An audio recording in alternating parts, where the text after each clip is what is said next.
I don't get the Bible with Delaney McCraney and her daddy, Shawn. Okay, 1 Corinthians. Yep. Chapter 8 still. Part 3. Part 3, we're about to go to verse 7. So, but not everyone possesses this knowledge, he continues. And he says, some people are still so accustomed to idols that when they eat sacrificial food, they think of it as having been sacrificed to a god. And since their conscience is weak, it is defiled. But food doesn't bring us near to God, and we are no worse if we do not eat, and no better if we do. So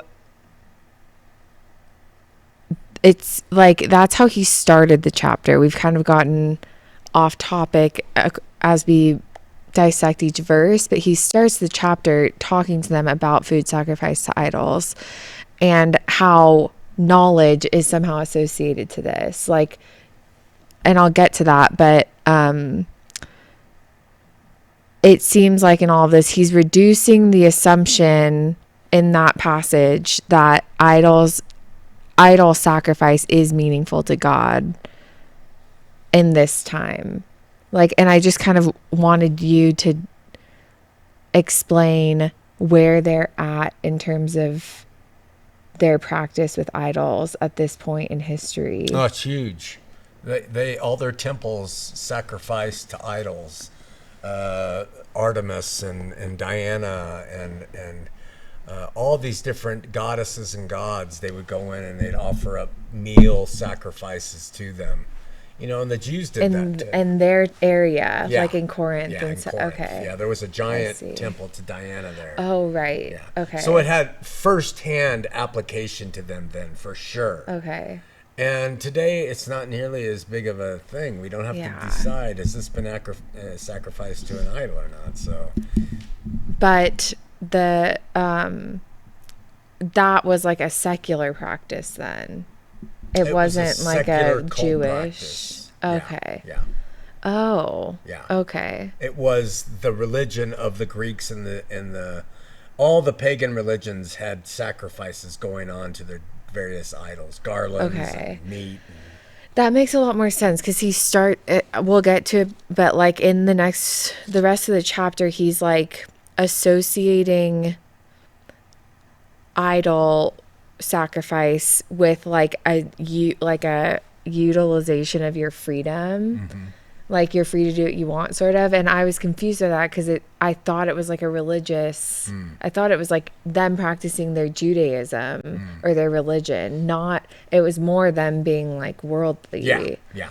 Okay. Yeah. And when did that change? Like, wasn't sacrificing a Jewish thing?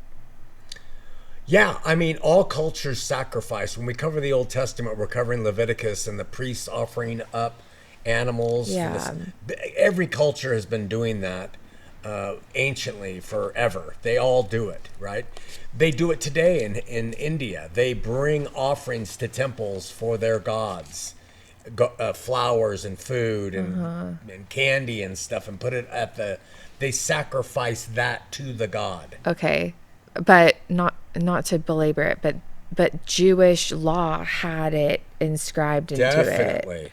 And was there a point where that, I know there, like the law is kind of a weird thing over the Old Testament, but like I guess I'm just asking, is it like the rest of the laws where it was sort of like added on over the course of time and then became something that was just totally misunderstood by the end of Jesus' time, or at Jesus' time?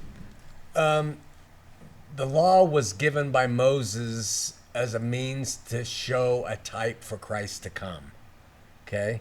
And they followed it pretty regularly. How we know this is not talking to them and that is because they're in Corinth, which is in Greece. Okay. There's only one place to offer sacrifice for a Jew, Jerusalem, in that temple. Oh. Yeah, they weren't offering all over the place. There was only, and once a year they would go there and do their things, or 3 times a year or whatever. So we know that he's talking about a different kind of idolatry and sacrifices being made. Okay, that is exactly what I was trying to but it's a good understand. point. Thank you. Yeah. Okay, so continues on. I'm at the point, as we can see now, that I'm just reading I can't like paraphrase. Yeah. I feel the need to No, it's good. read what I'm reading. But okay, so then he continues, be careful, however, that the exercise of your rights doesn't become a stumbling block to the weak. Yeah. For if someone with a weak conscience sees you with all your knowledge eating in an idol's temple, won't that person be emboldened to eat what is sacrificed to idols? So this weak brother or sister for whom Christ died is destroyed by your knowledge. Yeah. So knowledge for Paul leads to being puffed up at the start. Knowledge also leads to sacrifice of idols. Here he's saying, you with all your knowledge are sitting in the temple eating it, whatever. So what he's saying there, Delaney, is your knowledge gives you the liberty to eat the food sacrificed to idols. Your knowledge of Christ. Yeah. Okay. Allows you to do that freely. Okay. Because you have knowledge that this means nothing. Right. So you're free. But would that knowledge lead somebody else to trip who doesn't have it and goes in and starts participating too? And that's because tripping would mean they are going to think the idol sacrifice is what saves them, not Christ. Something like that. Some kind of mix up because they aren't mature. So it's the old story for me is like, I don't drink in public places typically. Why? Because a young Christian in this state, if they knew me, would be like, oh, McCraney's drinking. And I don't want to push that out to a young person who doesn't understand it. Yeah. So, and that's what he's saying. Be wise. Don't just go sit there and eat it, even if your knowledge allows you to. Care for the other person more than you care for yourself. Okay. Okay, that makes sense. It's funny because if you see this the other way, like idols being a Jewish thing, I thought of it as like their knowledge of religion was causing believers to stumble. Yeah. Which then it was like, I just thought of all the, he just had this big conversation with a bunch of people that had knowledge, and they're telling you're a stumbling block because you're saying rely on the Spirit, but they could easily be a stumbling block because of their reliance on knowledge. Yeah. And they're using that knowledge for licentiousness and not love. Yeah. When you use the knowledge and you use it for love, then you're doing it right. Okay. So that's why he started with knowledge puffs up while love builds. Yeah. Okay. So the chapter finishes with, when you sin against them in this way and wound their weak conscience, you sin against Christ. Therefore, if what I eat causes my brother or sister to fall into sin, I will never eat meat again, so that I will not cause them to fall. Yeah. Yeah. It's really the loving way to walk in liberty.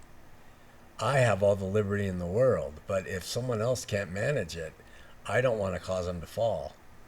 Yeah. And that's called a sin. Yeah. Because it's not loving. Yeah. Right? Yeah. It's a form of non-love. It's a form of selfishness. Why can't you get it? I get it. Yeah. I'm free. And when people have that attitude, it's really a selfish, non-loving attitude. That's why I stopped doing some things I used to do, in the faith, because I realized I'm not being loving. Yeah. Like attacking LDS people on Sundays. Yeah. Yeah.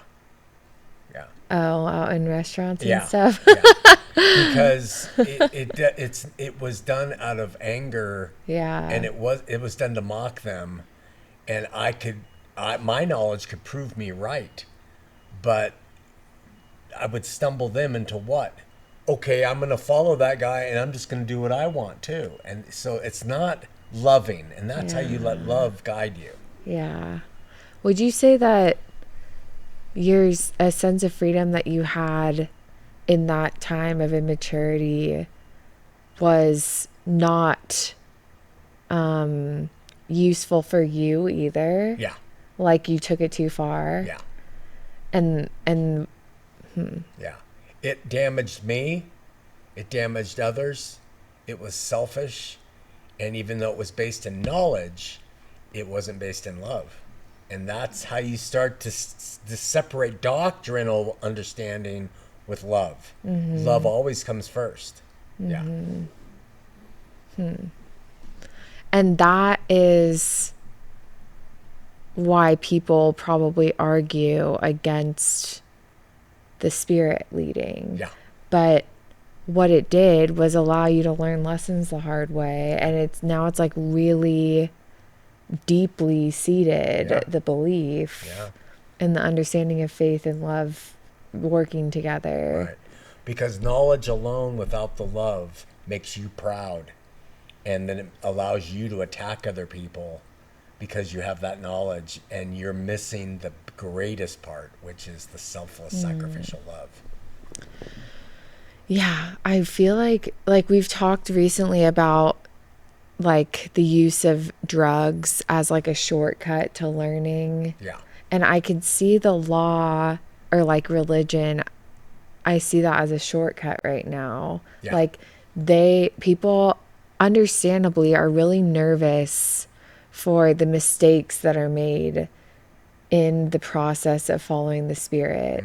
Like, because mistakes are made. Sure. It's not, and it doesn't represent to non-believers all that it should. Right. And so they want to give people a set of things to go by to do it, to get there quicker. Right. And like represent it better. Yeah. But that's a system. Yeah, and it's like really not trusting God. It's like not faith. I don't know where it like we just think the rules are really arbitrary. Yeah. Like especially the more it seems like that even not knowing the Bible, but reading the Bible, it's even more and more arbitrary where these rules are coming from. Yes. And if you're reading it that way, that's good because you're not a lawyer. You're seeing there's a lot of room here for me to choose. Yeah. And that's why I say the Spirit is primary. Yeah. The next chapter is going to talk a lot about that, which I'm excited for. Yippee! Yay! So kind of a short episode, but we'll move on to chapter 9 in the next. We'll see you later. Revelation number 9. Number